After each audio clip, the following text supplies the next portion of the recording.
Circle के अंदर सारा सा मैथ पढ़ लिया कि सर्कल में यहाँ तक आओगे 90 डिग्री, 180 डिग्री, 270 और 360 डिग्री।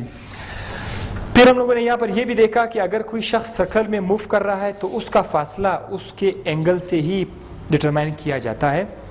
हमने फिर बाद में क्या किया, एक नया चीज़ हम लोगों ने सीख लिया कि जो बॉडी SHM परफॉर्म कर रहा है उसको हम लोग रिलेट करेंगे सर्कुलर मोशन के साथ। सर्कुलर मोशन में अगर कोई चीज़ मूव कर रहा है वो तो SHM नहीं कर रहा, लेकिन उसका साया SHM परफॉर्म करेगा। इसके लिए हम लोगों ने क्या किया, उसी डायग्राम को, ये एक्सट्रीम पोजीशन है, मीन पोजीशन, और दूसरा एक्सट्रीम पोजीशन।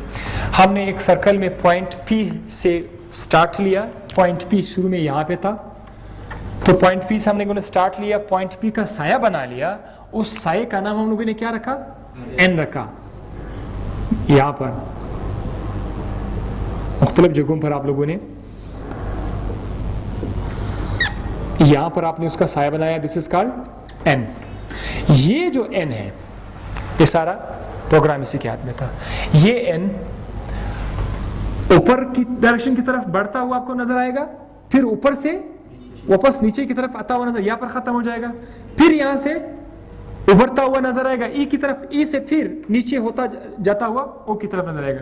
सो ये जो पॉइंट है ये ऊपर और नीचे मूव कर रहा था, इसीलिए सर्कुलर मोशन के साथ SHM भी पॉसिबल है।